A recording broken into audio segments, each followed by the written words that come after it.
Amis de l'outillage costaud qui dure longtemps, bonjour. Alors, toujours dans le but d'équiper mon Mecha-Lab, je cherche à avoir le maximum d'outils qui me seront certainement utiles dans toutes les activités que je veux faire. Et dans les outils que j'estime relativement indispensables dans un atelier, il y a une presse. Alors une presse, il y en a plein de sortes, des presses, ça sert à plein de choses. Alors ça peut bien sûr servir à monter et démonter toutes les choses qui sont mises, montées, comme on appelle ça, à force. Par exemple des roulements, des axes, des trucs comme ça. Mais pas que. Comme on va le voir, ça peut servir pour faire des emporte-pièces, ça peut servir pour faire de la découpe, ça peut servir pour plier, ça peut servir pour éventuellement graver, par pousser des choses, des choses comme ça. Et j'ai déjà une petite presse que j'ai depuis plusieurs années dans mon autre labo, mais elle est petite, ce qui fait que je suis un peu limité par la taille des pièces que je peux utiliser. Elle est en même temps limitée à une force de 500 kg, ce qui est déjà pas mal, mais qui parfois est insuffisant. Donc là, dans le Mecha-Lab, je me suis dit, bon, je voudrais quelque chose d'un peu plus costaud. Et en regardant sur Vevor, j'ai trouvé la presse de mes rêves. Comme on va le voir, c'est une presse qui peut faire une force jusqu'à 3 tonnes, et qui en plus est assez imposante. Ça va permettre d'avoir à la fois un réglage, on va dire, fin et un réglage de force, ce qui est aussi un truc qui est embêtant sur ma presse actuelle, où c'est que des fois c'est pas très facile d'abaisser le levier quand il y a des grandes courses. Là on va voir que celle-ci apparemment a quand même des tas d'avantages. Alors elle a aussi un avantage, un inconvénient lié à ses avantages, c'est qu'elle pèse très lourd. Je rappelle que plus des outils comme ça sont costauds, stables et tout, plus ils sont faits dans des matériaux résistants, qui ne bougent pas, comme ici de la fonte, et ça pèse lourd. Donc la presse que je vais vous montrer aujourd'hui, elle pèse 41 kg, sachant que, bien sûr, elle est livrée, comme on peut le voir, dans cette magnifique boîte, et le tout fait 51 kg, c'est-à-dire que rien que l'emballage fait déjà 6 kg. C'est évident que c'est pas très évident de la manipuler, mais d'après ce que j'ai pu voir sur internet et sur la description, cette presse a vraiment l'air sympa. Alors ce que je vous propose, je vais la déballer, et puis on va pouvoir la regarder de plus près. Bien, voilà. Alors en fait ça se fait assez facilement, c'est-à-dire qu'une fois qu'on a enlevé le couvercle de la boîte, la presse est fixée sur le socle avec ces deux boulons, qu'on peut d'ailleurs garder pour plus tard pour la fixer sur un autre support. Et à l'intérieur, on a donc la presse en elle-même, qu'on voit quand même assez imposante, et qui pèse assez lourd. On a ici ce socle avec différentes ouvertures qui se met ici, donc qui permet justement, comme on va le voir, d'avoir un support. On a la poignée et la manivelle ici, qu'il va falloir monter ici. On peut voir ici ce scotch là qui permet de maintenir la clavette. Et derrière, on a, comme on va le voir, différents embouts qu'on peut mettre au bout de la presse. Et ce manuel, alors en anglais, mais encore une fois très facile à comprendre, qui donne une vue éclatée de la bête et donne certains conseils pour la maintenance, le graissage. Là voilà, il montre qu'ici il y a des trous pour pouvoir huiler ici différents paliers. Aussi le réglage ici de ces 4 vis là qui permettent en gros de régler le jeu. Bon là je suppose que c'est réglé, je vais vérifier, mais voilà. En gros c'est un petit peu comme des glissières. Ça permet d'ajuster pour que ça glisse librement, mais sans jeu. Donc, je vais monter tout ça, parce que bon, ça n'a pas tellement d'intérêt d'être filmé.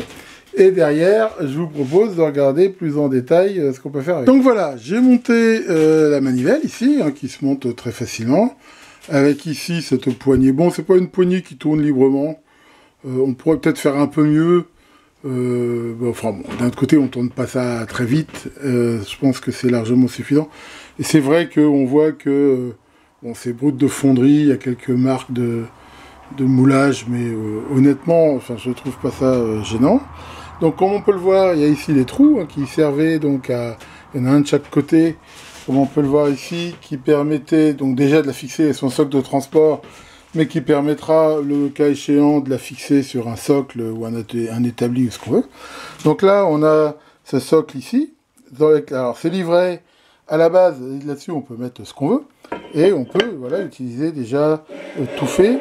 cette plaque là qui avec différentes ouvertures qui permettent donc de choisir comme on veut. Donc comme je l'ai dit ici, on a les vis là qui vont permettre de régler le jeu. Bon, a priori c'était déjà bien réglé quand c'est livré. Et donc là on a le système, comme on peut voir, de la poignée qui, grâce à cet ingénieux système de cliquet, voilà, permet, voilà, comme on voit, de faire descendre doucement en faisant ce mouvement de levier. Hein, et donc, alors là, on peut voir qu'ils ont fait une amélioration. C'est que sur les premiers modèles que j'ai vus, par exemple sur YouTube, ici, il n'y avait pas de fixation. Ce qui fait que la poignée avait tendance à se barrer, ce qui était assez chiant. Donc là, ils ont corrigé. C'est livré avec ces deux vis là. Et ce manche, donc qui permet... Bon, la boule ici, honnêtement, c'est moi qui l'ai rajoutée. Elle n'était pas livrée avec. Donc, voilà. So far, so good. Alors, on peut voir que c'est vraiment du costaud. Alors, ce que je vous propose maintenant, c'est de regarder quelques exemples de choses qu'on peut faire avec cette presse. Alors, comme on peut le voir, le bout de l'arbre ici est percé en dessous d'un trou et qui va permettre, grâce à ici à ce vis-là, de fixer différents embouts. Alors, c'est livré avec 3 embouts, un pointu comme ça, un bout arrondi et ici un plat. Mais comme on peut le voir, comme c'est un système d'attache très facile, rien n'empêche, après, ce que je vais certainement pas manquer de faire, de s'en fabriquer. Par exemple, là, pour le fixer, voilà, on le met comme ça, on le force. Donc bien sûr, la première chose qu'on peut faire avec une telle presse, c'est justement d'appliquer une force. Par exemple, là, on peut, voilà, c'est là qu'on voit tout l'intérêt que je n'avais pas sur mon autre presse, c'est de pouvoir déjà se prépositionner, et après, grâce au levier ici, voilà, on peut forcer, et voilà. Par exemple, là, je me suis servi pour écraser ce tube. Là, en fait, j'ai pas ce système-là de manivelle sur l'autre, et c'est justement très embêtant. D'ailleurs, il faut savoir que cette presse, pour info, elle existe, elle coûte moins cher, avec justement juste un bras de levier, où il n'y a pas le système de cliquer, ni ici cette manivelle, mais qui la rend tout à fait utilisable, mais moins pratique. Alors, dans les choses que je me suis posé la question, et on va faire l'essai, et c'est la première fois que j'essaye aussi, c'est que je vous ai montré que j'utilisais énormément de ces écrous riftables. Alors, pour mettre ça, normalement, il faut une pince. On fait un trou comme ça, on insère l'écrou à rifter, et derrière, la pince vient se visser dedans, et tirer de façon à sertir l'écrou. Alors ça a un intérêt, c'est que en fait, on veut dire, on n'a pas besoin d'avoir accès derrière. Donc c'est comme un rivet pop par exemple, on peut faire ça sur un tube ou quelque chose. Mais c'est vrai que c'est assez long à faire. Je me suis posé la question de dire, est-ce que grâce à cette presse, quand on a accès derrière, qu'on veut en mettre sur des tôles, ça marche? Et ben on va faire l'essai tout de suite. Donc je vais mettre là l'écrou à sertir. Donc là pareil, on voit que je peux me positionner pour me mettre bien comme il faut, et on va forcer un peu, pour voir si ça fonctionne. Alors, allons-y. Là, j'appuie.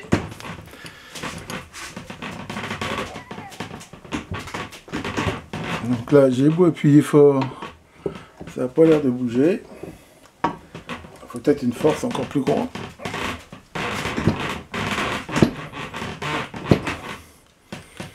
A priori, c'est peut-être pas assez costaud. J'ai peut-être préjugé, parce que c'est vrai que... Surtout que là, j'en ai pris un gros. Bon, a priori, ça n'a pas l'air de le faire. Enfin, du moins, c'est pas assez costaud pour le faire. J'aurais essayé. Ça a commencé, a priori, à le sertir un peu, mais pas assez. On pourrait essayer comme ça pour voir si ça change quelque chose.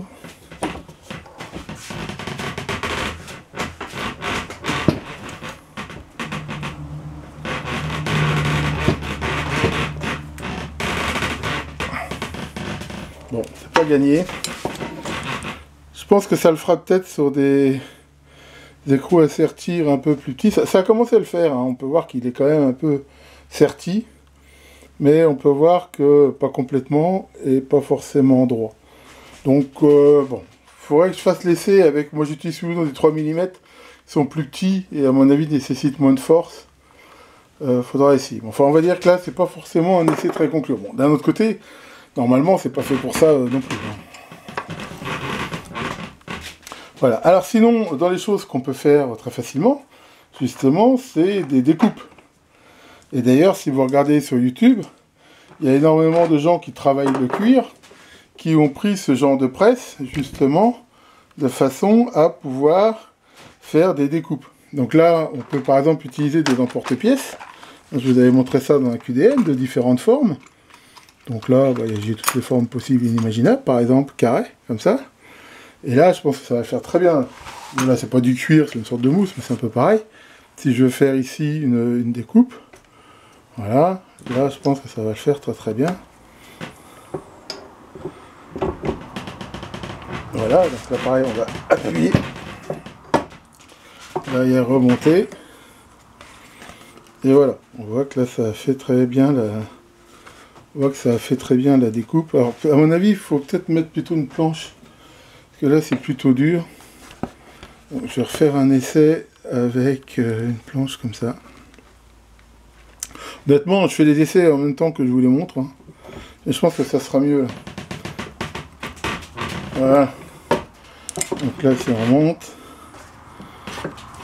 Alors, on voit qu'en effet, c'est mieux. J'ai même été un peu fort. Je me suis rentré dans le bois. Pas grave, on va utiliser une pince pour le sortir. Voilà, donc là l'essai par contre est bien meilleur. Voilà, on voit que ça fait une super découpe. Ici, grâce à cet emporte-pièce. En fait là pour le coup j'ai appuyé trop fort. Bon après voilà, c'est comme tout, il faut savoir doser son effort, mais là on peut faire des découpes de plein de formes. Par exemple ici, on va en refaire une, tiens, je vais essayer d'appuyer moins fort. Voilà, ici par exemple cette forme, là c'est une sangle par exemple. Voilà, là, je pense que c'est suffisant. Voilà. Là, on peut voir que ça fait vraiment un travail absolument impeccable. Très très belle découpe.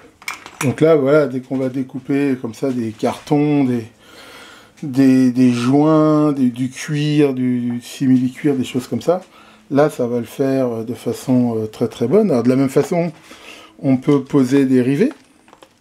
Donc là, on a ce set, par exemple, de rivets divers et variés. Et là, on va faire l'essai, mais normalement, ça devrait le faire aussi très très bien. Donc, on va faire l'essai. Donc là, il donne normalement deux outils. L'outil pour faire le trou, l'outil pour poser. Mais là, encore une fois, on peut utiliser la presse plutôt que de frapper. Je rappelle qu'il y a bien d'outils comme ça, qu'on peut utiliser avec un marteau. Mais c'est pas une bonne idée du tout. Pourquoi? Parce que, enfin bon, généralement quand on fait de la mécanique, mon père me disait, si tu prends un marteau, réfléchis, tu es en train de faire une connerie. Et c'est vrai que c'est pas une bonne idée de frapper, parce que le fait de frapper, je veux dire, c'est vrai que ça va appliquer une force, mais c'est une force qui va être très brutale, en plus il y aura un impact, quelque chose comme ça. Alors que là, je veux dire, c'est quelque chose qu'on peut faire tout à fait en douceur. Par exemple, là, si je veux mettre ces œillets, voilà, je vais pouvoir... là, y aller tout à fait doucement et adapter ma force, voilà, à ce que j'ai besoin de faire, et ni plus ni moins. Donc là, on voit que j'ai fait le trou. Et si maintenant je veux mettre l'œillet, donc je vais le positionner ici, mettre la rondelle qui va bien, et avec l'outil, normalement, pouvoir le fermer. Alors, on peut voir que ça fait des traces. Alors, ce que j'ai oublié de dire tout à l'heure, c'est que, ce qui est aussi une bonne chose, cet appareil, quand il est livré, il est enduit d'une graisse de protection. Et c'est vrai que pour l'instant, je ne l'ai pas trop enlevé, donc ça fait des marques. Après, voilà, il va falloir le faire. Donc, alors c'est la première fois de ma vie que je mets ces aiguilles. A priori, il y a ici, voilà, on met ça comme ça, d'après ce que j'ai compris. On met là le truc de fermeture. Et derrière, on va venir avec cet outil, justement, fermer le truc. Et là, en effet, avec une presse, on va faire quelque chose de beaucoup plus précis. On peut prendre son temps, on n'est pas obligé de taper comme un bourrin. Et là, hop, on appuie pour le sertir. Et voilà, on voit que ça le fait très bien. On a ici cet œillet qui a été mis et qui tient, qui est bien serti, impeccable. Donc voilà, en fait, pour tous ces trucs-là qui normalement, c'est-à-dire on peut les faire en frappant, là, ça va permettre de les faire en dosant l'effort comme on veut. Par exemple, c'est pareil, hein, j'ai ici tout un jeu d'emporte-pièces qui permettent justement aussi de faire des découpes. Ben là, de la même façon, je peux les utiliser ici, comme je veux, pour faire des découpes rondes. Donc ça peut permettre de faire des rondelles, des joints, tout ce qu'on veut, voilà. Là, encore une fois, voilà, donc là, bon, là je le descends comme ça, mais voilà, là, hop, on appuie, on remonte, et voilà, vous pouvez voir, découpe impeccable.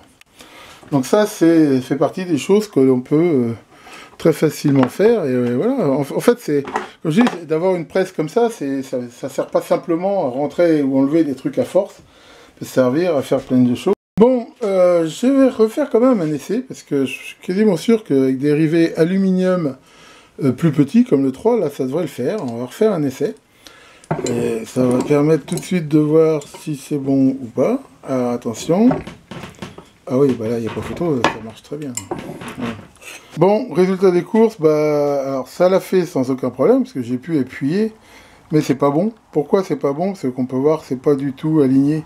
C'est-à-dire que le truc, il s'est mis de biais, comme ça. Ou alors, il faudrait que... Je pense que ça peut marcher, de les rifter comme ça, si on met... quand même, il faut visser dedans un axe 3 mm, par exemple, et avoir en dessous une matrice qui le fait. Mais voilà, honnêtement, ça montre que au niveau de la force, pour des trucs alu comme ça le fait, mais ça n'a pas le guidage pour le mettre bien en face. Bon, bah, c'est pas grave, j'aurais au moins essayé. Encore une fois, de toute façon, j'ai pas pris ce truc-là pour le faire. Mais je lâche pas l'affaire, je pense que en faisant l'outil spécifique, ça peut le faire. Alors justement, en parlant d'outils, une autre chose on peut faire, c'est utiliser ce qu'on appelle des poinçons et des matrices, comme ça, voilà, pour pouvoir percer assez facilement, et de façon très propre, des tôles. Alors là, c'est pareil, le problème, c'est que pour faire ça correctement, il faut que ça soit bien aligné, et pour l'instant, j'ai pas fait les outils qui vont bien. C'est-à-dire que là, il faut que je fasse un adaptateur pour l'avoir, que ça reste bien dans l'axe, et même ici, éventuellement, une plaque, pour que ça soit bien maintenu. Enfin bon, on va faire quand même un essai, on va dire un peu comme ça, on va dire pifométrique, entre guillemets. Donc là, si je me mets à peu près ici, ça devrait le faire à peu près. Voilà. Tac. Et voilà.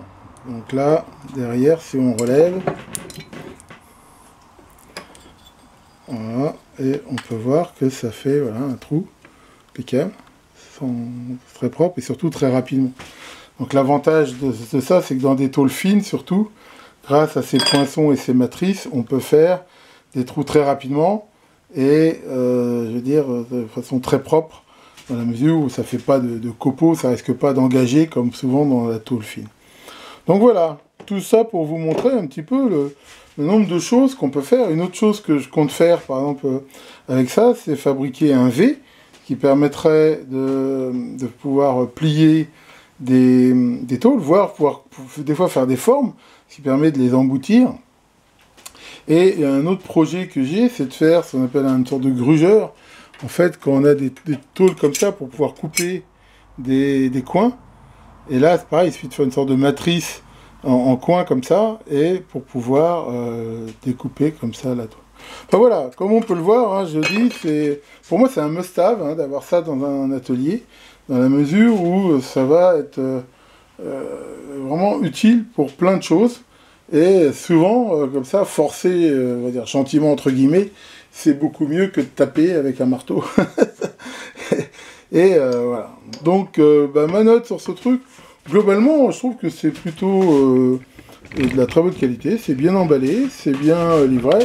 Bon, après, on voit, voilà, des marques il y a des marques ici de fonderie, choses comme ça, mais honnêtement, c'est pas gênant. Et comme on peut le voir, l'utilisation, ça le fait. Donc, ma note ici, vraiment, est plutôt très bonne. J'ai rien à dire par rapport à ça. Voilà donc pour la présentation de cette belle presse Vevor qui correspond tout à fait à mes attentes. Alors bien sûr, il va falloir que je lui fasse un support adapté est costaud, hein, parce que non seulement il y a le poids de la presse, mais en même temps on a vu que quand on force dessus, ben voilà, ça rajoute cette force. Donc déjà il faut falloir la fixer. Vous avez vu tout à l'heure quand j'ai forcé un petit peu, elle avait tendance à se lever. Donc il faut bien la fixer, et là il faudra vraiment faire un support, on va dire, qui tient la charge.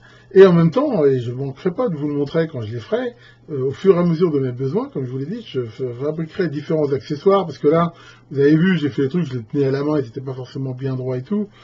Si par exemple, pour poser des rivets, on arrive bien à le fixer bien droit, après, voilà, on peut les mettre très rapidement. Et faire vraiment, je pense, un travail très très propre et bien meilleur, comme je l'ai dit, que de taper avec un marteau. Alors en même temps, ce que j'adore dans ce genre d'outil, c'est que, comme on peut le voir, cet outil, il va durer, je veux dire, s'il est bien entretenu, dans 100 ans, il sera encore là. Pourquoi? Parce que c'est un truc qui est très costaud, il y a pas réellement de pièces d'usure, dans la mesure où, à moins de l'utiliser tous les jours, et de forcer comme un bourrin, je veux dire, c'est des trucs qui marchent tout à fait lentement, ça tourne pas vite, ça n'utilise pas d'électricité, et je veux dire, ce genre d'outils, si on les entretient bien, c'est-à-dire que le principal ennemi, c'est la corrosion. Si on les graisse, on les essuie, on les traite bien régulièrement, et surtout, parce que c'est aussi la deuxième cause qui les abîme, on les surcharge pas. C'est-à-dire que voilà, cette presse, elle est faite pour pouvoir être manœuvrée avec ce levier. Voilà, ce qu'il ne faut pas faire, par exemple, c'est rajouter un grand tube sur le levier en disant ouais, je vais forcer comme un bourrin et j'aurai plus. Et puis là, voilà. Encore une fois, ce genre d'outils, c'est comme tous les outils, ils ont un domaine d'utilisation. Si on les surcharge, ben ça là pour le coup, ça peut les endommager. Mais encore une fois, cette presse, si on l'entretient bien et qu'on l'utilise correctement, dans 100 ans, elle marchera toujours. Et ce qui fait que c'est quand même un investissement qui est très rentable. Si vous avez ça dans votre atelier, c'est un outil qui sera toujours disponible et qui vous durera très très longtemps. Donc c'est vrai que c'est relativement cher à l'achat, mais d'un autre côté, ça sera amorti, contrairement à d'autres choses qui ne durent pas forcément longtemps. Encore une fois, je suis sûr que si après même vous la léguez à votre descendance, dans 150 ans, cette presse, ça marche toujours, hein, si elle est bien entretenue. Il n'y a pas de photo par rapport à ça. Donc ça, c'est quand même quelque chose d'intéressant. Alors comme d'habitude, je mettrai en commentaire de la vidéo des liens. Alors en même temps, comme j'ai dit, la presse que je vous ai montrée, c'est la numéro 3 avec ce qu'ils appellent cliquer. Vous pouvez voir dans les liens que je vous mettrai le lien sur la presse sans cliquer, qui coûte moins cher, c'est la même, mais en gros, il y a juste le bras de levier.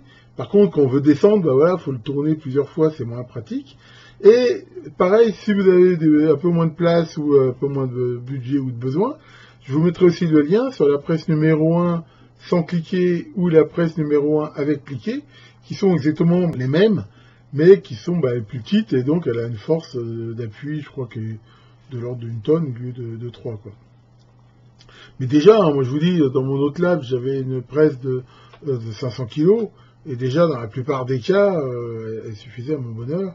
Hein, je l'ai très souvent utilisée, voilà, pour mettre des inserts, pour rifter des trucs, enfin voilà. Comme je vous le dis, c'est quand même, pour moi, quelque chose qui est très important d'avoir dans un atelier. Ça fait partie des indispensables. Je rappelle aussi que samedi prochain, le 31 août à 21h, j'aurai le plaisir de faire un live avec vous, hein, comme tous les mois. Et que justement, si vous avez des questions sur cette presse, n'hésitez pas à venir me les poser, j'y répondrai avec plaisir. Tiens Caroline, ça va Caroline? Ah, t'as été faire des courses, c'est bien, t'as fait une super affaire. Ah ouais, t'as été dans un magasin, il y avait une super promo, il y avait marqué une chaussette achetée, une chaussette offerte. Ah, je crois qu'il t'est fait avoir par le marketing. Voilà, bon, et faites attention à ne pas vous coincer les doigts, et à très bientôt pour de nouvelles vidéos.